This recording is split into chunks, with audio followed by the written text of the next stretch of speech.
For this question, we are solving this inequality over here.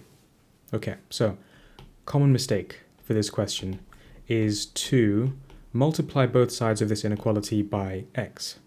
So basically just bring the x to the right-hand side to then get 3 is bigger than 4x. You can then divide by 4 and then you'll have an answer.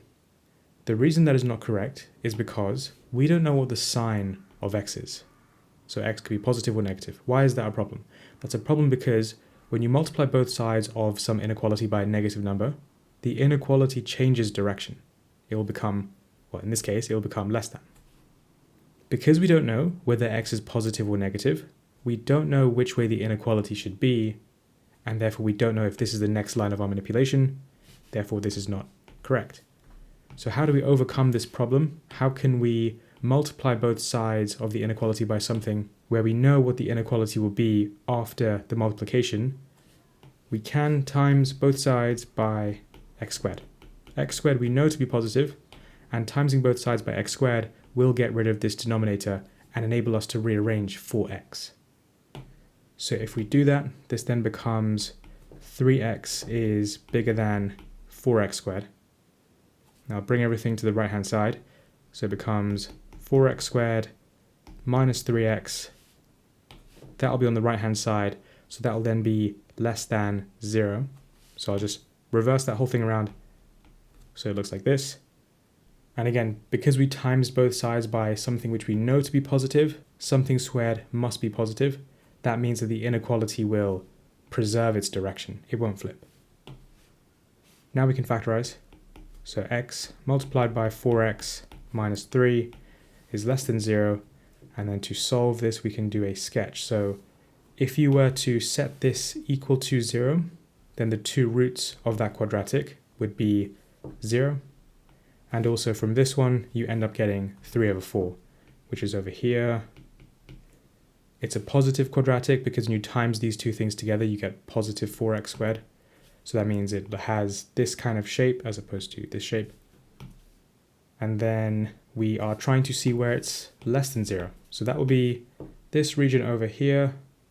We're trying to get the inequality for x that satisfies that region. That will then be x is bigger than 0 and less than 3 over 4. So that's the answer to part 1. And then for part 2, what are we doing? We are trying to use inequalities to define region R.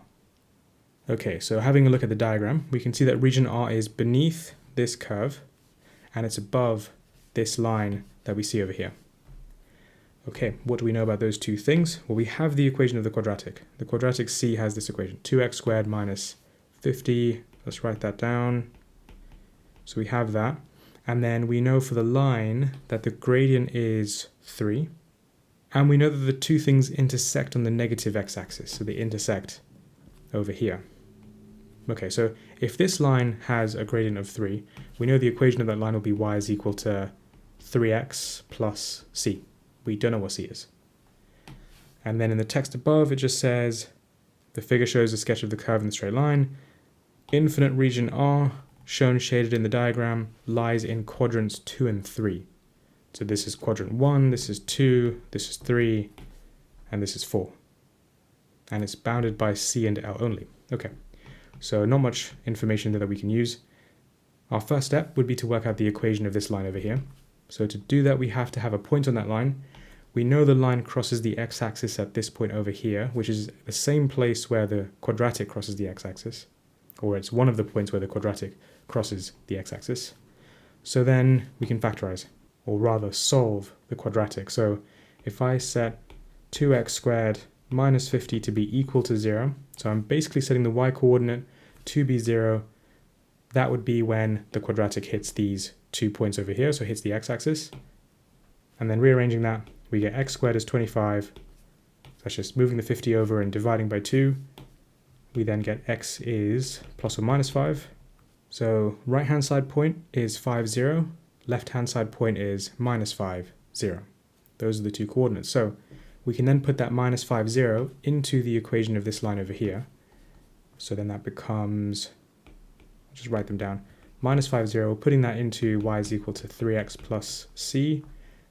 Y is 0, x is minus 5, so that's minus 15 plus c is 15. Equation of the line then becomes y is equal to 3x plus 15.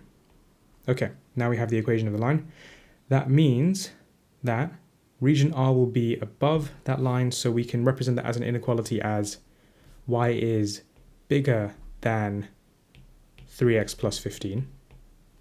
But it's also beneath the quadratic, so y is also less than the equation of the quadratic, which is 2x squared minus 50.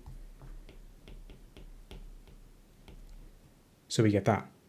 This isn't our final answer, there's a bit more to do, but I'll just quickly explain how I got this. So whenever you have a region being above a line, let's say, or a curve, then you would say that y is greater than the equation of that line or curve. So y is greater than 3x plus 15. And if it's beneath a curve or line, then you would say y is less than the equation of that curve or line. So region R is beneath the quadratic, it's underneath it, therefore y is less than 2x squared minus 50. And then I just combine those two inequalities. I combine these two to get what I have over here. Again, I said that's not the final answer. And the reason that's not the final answer is because that inequality also satisfies this region over here. But this region is not shaded. That region there is also beneath the curve and above the line. So this region is beneath the curve, above the line.